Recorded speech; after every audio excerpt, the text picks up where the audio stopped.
Yeah, she's got some nice long hair. Welcome back to the Unbearable Sports Podcast. I'm your host, Brad Barron. I'm still a little bit under the weather for those that listen to us normally. So you might hear it in my voice, but we're still powering on through. Welcome back, Unbearable Sports fans. We have another episode about this free agency period. We are just kind of kicking the free agency period off officially. We saw a lot of people get signed officially on Wednesday. So now we're really in the thick of it. And so what we're going to be going through today is, now that some people have been signed and officially signed, who are some of the people that we need to be on the lookout for? Who's still available? Because we saw a lot of top tier talent go. So a lot of Bears fans right now, we're going, okay, Ryan Poles, what are you doing right now? Because you don't seem to be making a lot of choices. So that's what some Bears fans are thinking. Others, you're thinking more like, this is, let's take it easy, guys. Let's relax. Let's simmer down. Let's wait to see what we can do, because he said second and third wave. So to me, there's no official second, third wave. It feels like we're starting to get into the second wave, even though it's literally just started, because of how quick that kind of initial, free agency frenzy kind of happens right at that initial point of the legal tampering period. So we're going to be going through just who could the Bears even sign and look at now that we've been a couple days into negotiations. Who is available and who would we want to get? So obviously, we'll just make this simple. We need Teron Armstead, Stephon Gilmore, Tyrann Mathieu, and we're just going to be good now, right?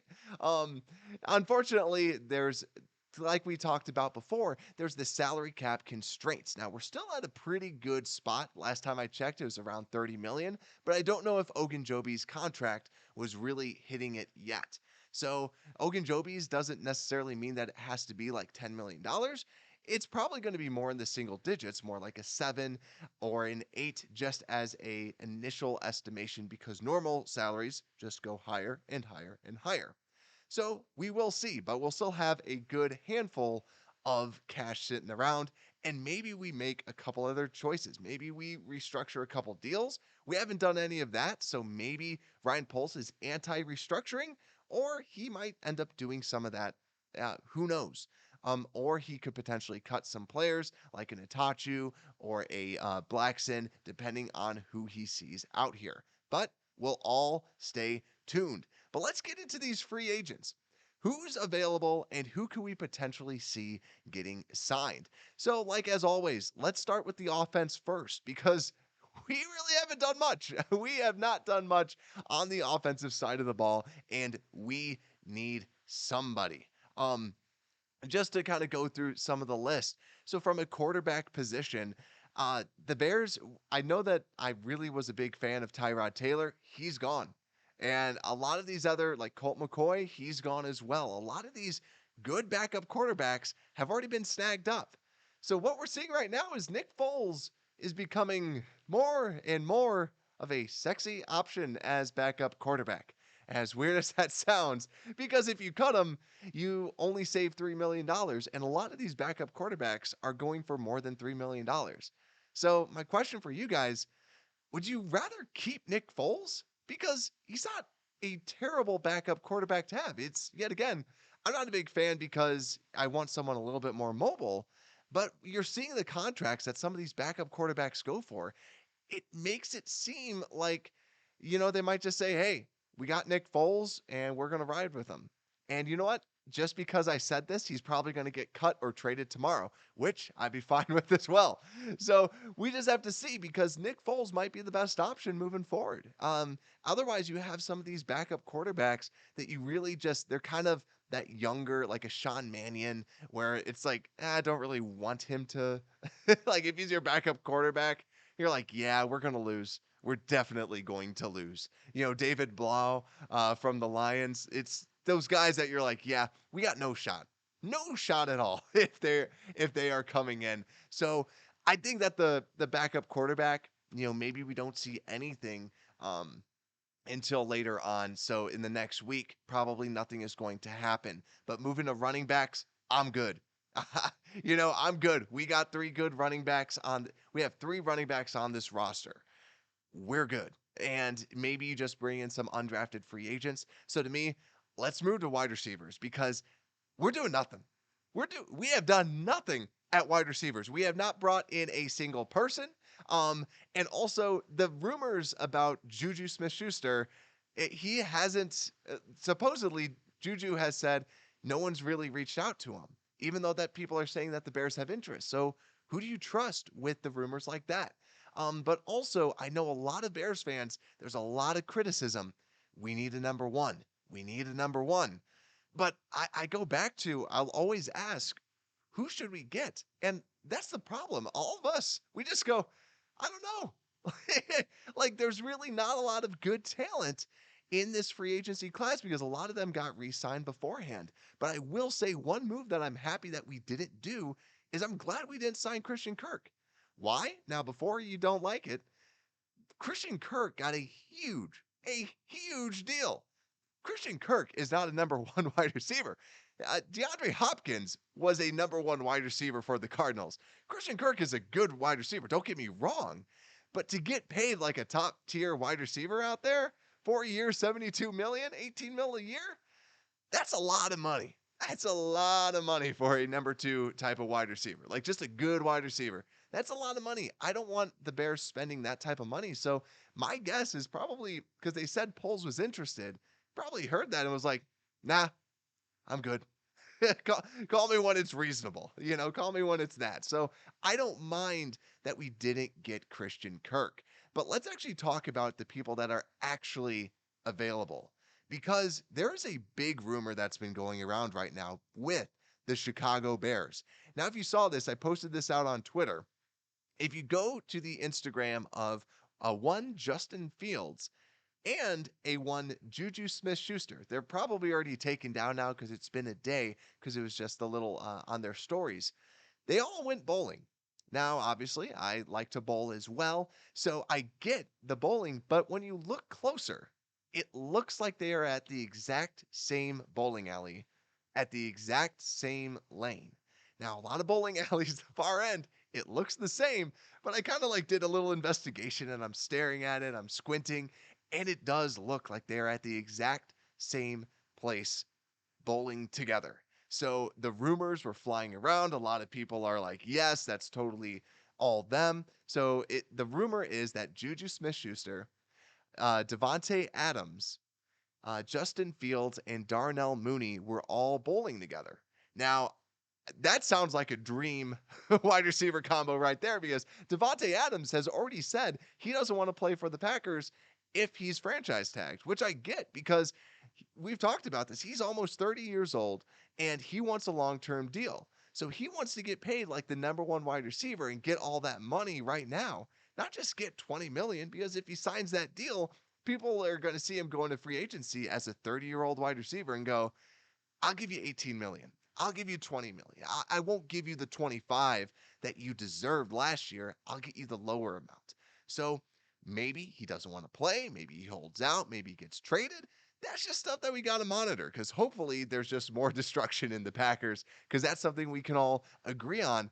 But if the rumors are true, I really hope we get Juju then. I still am a big fan of Juju Smith-Schuster because of the people that are available. And a lot of rumors are that you can get him for just a 1-year deal as kind of that prove it. So to me, it's like, well, why not try? Because if you could get him as your slot receiver and there's a good chemistry that's already kind of brewing, I'm more than fine with that because the worst that happens is that you realize that he's not good or he's just not the guy and you get rid of him. But if you see that he's actually really good and he's the Juju of old, now you have a really good wide receiver on your hands. A lot of people were saying he was like the best wide receiver, the best young wide receiver that was coming up. And then he fell off as soon as Antonio Brown left. So I'm curious how he fits inside of this offense and if we end up wanting to get him. That's why I'm really intrigued by Juju Smith-Schuster as a slot receiver because he can be good. He's better than a lot of the other wide receivers on the market as well. So let's actually go through some of those. So Julio Jones and Jarvis Landry were both released, so both have become available. Jarvis Landry, though, there's already reports that he's already being snagged by a couple other teams that aren't the Bears, so he might be gone as soon as you listen to this. But Jarvis Landry, obviously a large target getter in that slot position, would be a very interesting person because he's operated a lot on like the 1 to 5 yards, so that really kind of underneath types of routes. And he's been very good at that and very sure-handed at that slot position. But let's go through some of the other people that are available. Allen Robinson. He's not coming back, guys. He doesn't want to come back. So I can just remove him from the list. But then we have Odell Beckham Jr., who is a very interesting prospect. I don't know if I just don't see him wanting to be a Chicago Bear. That's why I just don't think he wants to come over. But then also Antonio Brown. I no. He's talented as all heck, but do we really want to see that craziness the first year? Probably not. And then that's where Juju Smith-Schuster comes in. A lot of people have him as really kind of the fourth best wide receiver that's still available. We can't get Allen Robinson. We can't get we shouldn't get Antonio Brown, and Beckham would be just someone interesting that we could definitely get. But that's where I still go back to Will Fuller and Jamison Crowder. I like Will Fuller as a potential deep threat, as that outside positional wide receiver, and Jamison Crowder as a slot, a gadget type of guy that you can leverage that has performed very well in his career. I know this because of fantasy football. You always see him out there that certain times he just seems to pop. He'd be a really good player to get as kind of that number 3 type of wide receiver. But then this is where we get into Valdez Scantling, Emmanuel Sanders, Keelan Cole, T.Y. Hilton, Sammy Watkins, A.J. Green. Now, if any of those guys aren't exciting you at all, that's the wide receivers. That's all the people that are available. And I feel like it's unfair if you're starting to curse at Ryan Poles and say, well, I wish we would have gotten everyone else, because Michael Gallup re-signed with the Dallas Cowboys, and Cedric Wilson, a guy that I kind of liked, he signed for a lot more than what was kind of expected, over $7 million a year. Pretty rich, not terrible, but still a pretty beefy type of a deal. So really, who do you want at wide receiver? We have a small list of people left. Julio Jones, Jarvis Landry, Juju, Will Fuller, Antonio Brown, Odell. Who's kind of the 2 people that you want to bring in to build around Justin Fields? I'd love to see Julio Jones. I know a lot of people say that he's a little bit washed up. I would just love to see at least for like a year. And the thing is, too, if you bring in Julio Jones, it feels like you're trying. It feels like you're trying to bring in a number 1 wide receiver, a veteran who you can really kind of rely and count on. Ryan Poles said, we need to bring people in that, you can grow around Justin Fields. Like, see how someone can grow their second year. You bring in a veteran like a Julio Jones, he can teach them a lot on how to on just all sorts of different things about defenses, about how to run an offense. I think he would be an excellent pickup. And that's why I like the concept. If we can get Juju, if we can get Julio with Darnell Mooney, I really like that triplet right there. I think that's a good triplet, even though Julio Jones is like 33 years old. He's no spring chicken. But I still think that's good, because if you end up picking someone up if you pick up someone in the draft, then you can at least kind of test it out. What I think is going to happen, I really think it's probably going to be Valdez Scantling and Juju Smith-Schuster. All the rumors, all the bowling, it seems like Juju is going to be a Bear, and it seems like Valdez Scantling is probably going to be a Bear as well, because of the old system, because of our offensive coordinator. But like I said, let me know down in the comments what you think. But we still have a lot more offense to go through. Tight ends, they're pretty much all off the board, but it's kind of like what we said last time. Go cheap. I don't have any kind of specifics out there, unfortunately, because there's just so many random ones out there. It's just throwing a dart at a dartboard. You just have to wait to see what they get, because it's really just second string tight ends. So Don't have anybody in front of me right now, but all kind of the top talent has already been depleted. So now you're just looking at the backups. But offensive linemen, this is where I wanted us to just really kind of highlight because, like we said, we bring in a Lucas Patrick. He is a center, he is a guard. You can shift him around, but we might want more people. Do you feel comfortable having Sam Mustipher as your starting center and Lucas Patrick as your starting right guard? Going into the draft, because obviously you're hoping that you draft someone, but do you feel confident if there is nobody good available that you're just going to ride with these people as your starters into the season? To me, I'm not so confident in that. I'm looking at who else is potentially available. At center, there's a handful of people that are still available. JC Treader is a veteran from the Browns that was cut. He is probably the biggest prize that you could get at this center position. A very talented player, very smart player, head of the Players Association, and he would be a phenomenal. He was the foundation of that Browns offensive line, kind of the centerpiece around to a very good offensive line. Now, the other people available too, Bradley Bozeman from the Baltimore Ravens. He's a very good player, but he excels in a gap blocking scheme. He's not a zone type of player, and we're assuming this offense is going to be more zone based rather than a gap scheme. So to me, Bozeman probably doesn't fit as schematically, even though he's the second best center that's still available. The next ones are Matt Paradis. You could get him for maybe a year and 3.5 million, and Ethan Pocic at about $4 million a year. From there, you're not really getting that much better from a Sam Mustipher. So to me, I'm really leaning more towards you either get Paradis or you get JC Treader. If not, you're either putting Lucas Patrick at center or you're putting Sam Mustipher at center, because that's what it's kind of looking at. And then they're kind of your battle between center, unless you end up drafting a Zion Johnson. Pray to the gods that he falls to us and we're able to get a player like that. Um, but then what about the guards? Is there a guard that we can bring in potentially? Guards, not so much. There's a lot of left guards, but there's not a lot of right guards. Andrew Norwell, he's still available, left guard. Eric Flowers was released by the Commanders. That's right. He's a left guard. Quentin Spain, left guard. So the only right guards really out there are Trey Turner, who was on the Steelers. Yet again, he's a very aggressive mauler, which I think that kind of fits the Bears' attitude. So do you bring in a guard and then shift Patrick over to center and have that battle going on? And if anything else, if all else fails, and or actually not all else fails, something goes awesome and you get Zion Johnson as your starting center, then Patrick can be the backup, that Alex Spars role for your actual offensive line.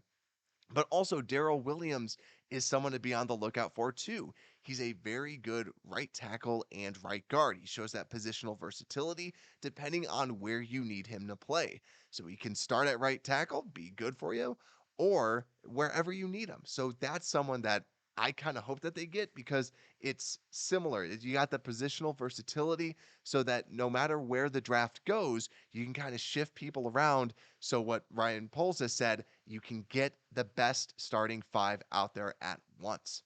Now, the next piece is the offensive tackles, because this is somewhere that actually has not been depleted. You pretty much have everybody out there that you still had before. We still have our high price guys, Teron Armstead, Eric Fisher, Trent Brown, Dwayne Brown, Nate Solder. You still have your mid range guys, that $10 to $5 million range, Riley Reef, Affetti, Brandon Shell. And you still have the bargain bins. You have Cornelius Lucas, Jason Peters, Bobby Massey, Mike Remmers, Tom Compton, Dennis Kelly.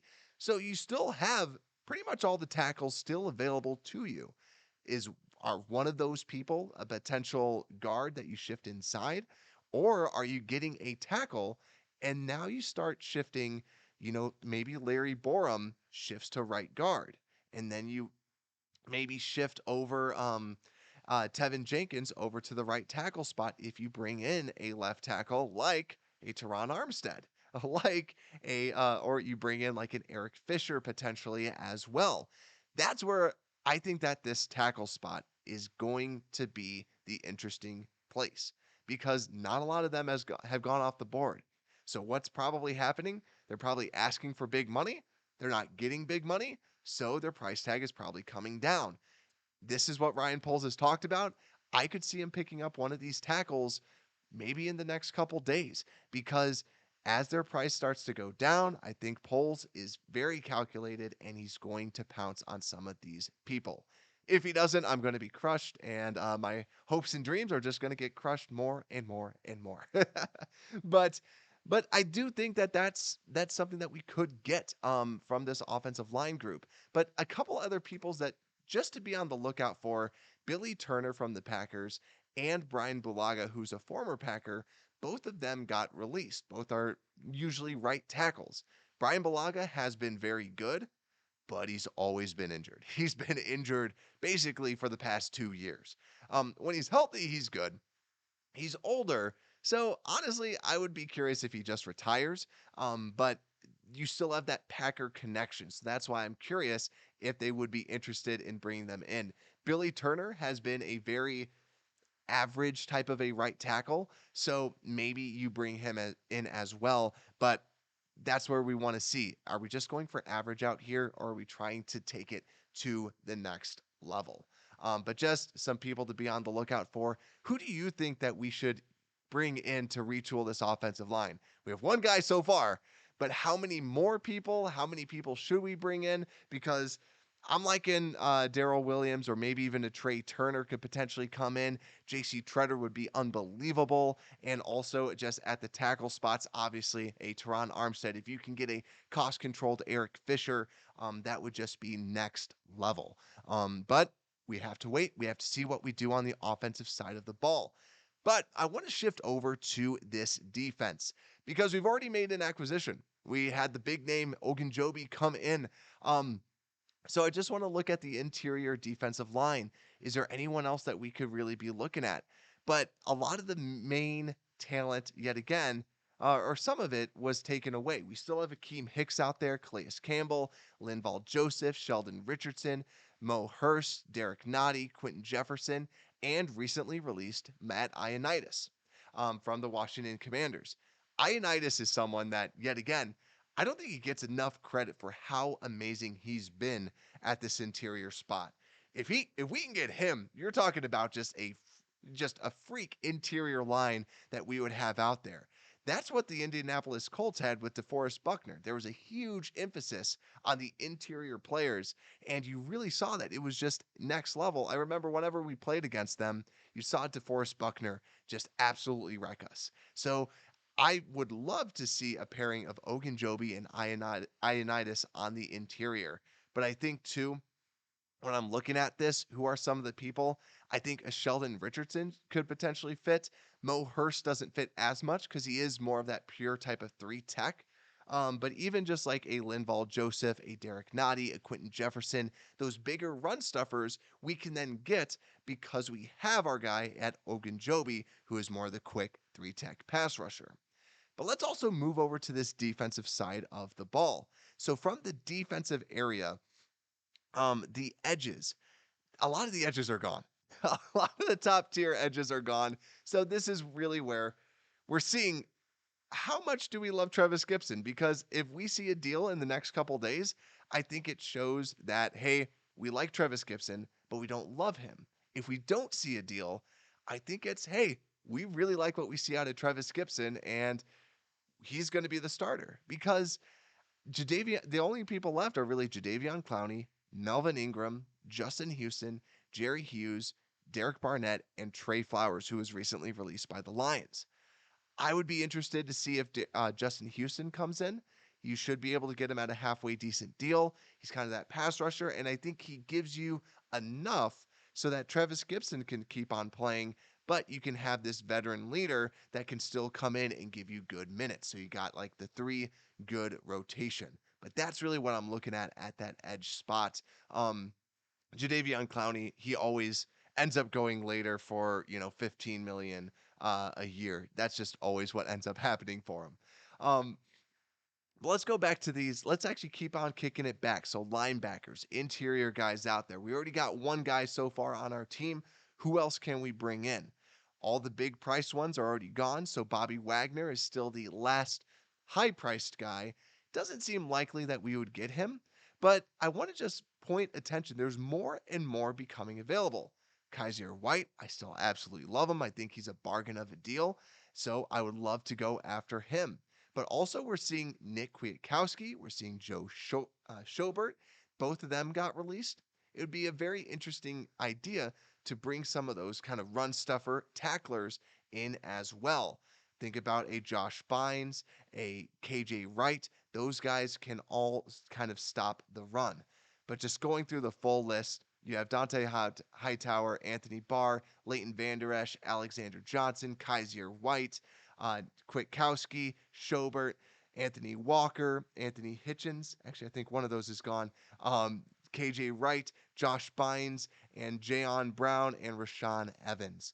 So there's still a lot of talent at that interior linebacker position. So that position, I feel very confident that we can still get solid starters if we ended up wanting to grab a couple, but I'm still just in love if we wanted to go with the Kaiser White because he's just a do-it-all type of a linebacker. I'd rather have the do-it-alls than do very littles, even though that we do have someone that kind of excels in that pass coverage scenario.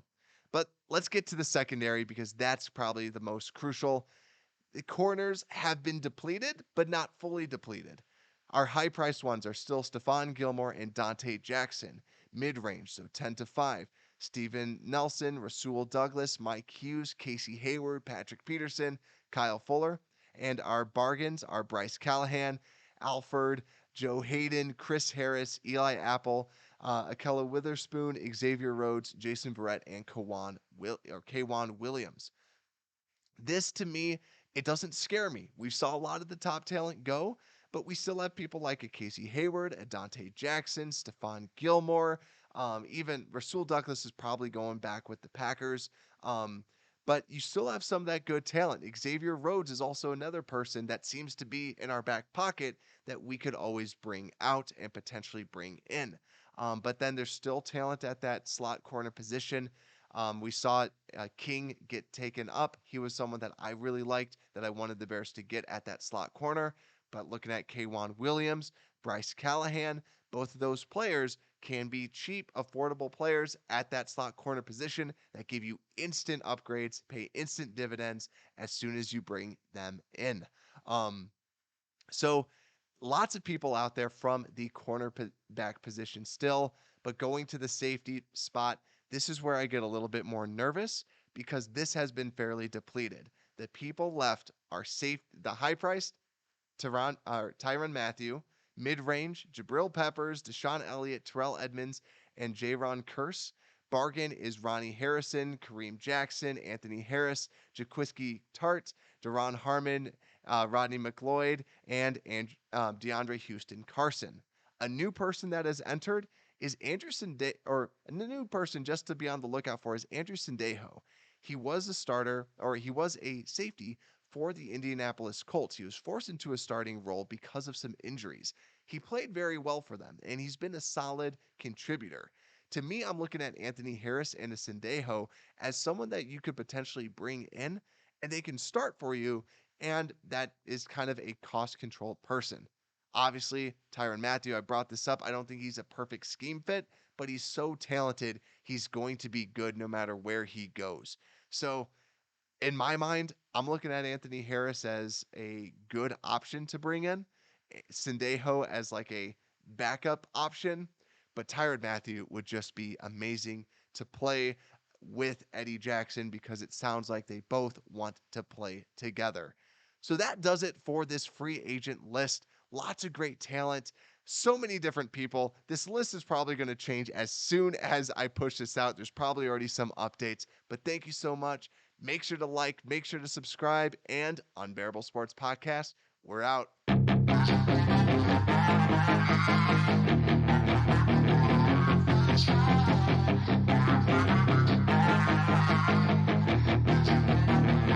Yeah, she's got some nice long hair, and you know that she's a bad chick. Thank you for listening to this Belly Up Sports Podcast Network product. Some said we go belly up, so we made it our name, and we're still here.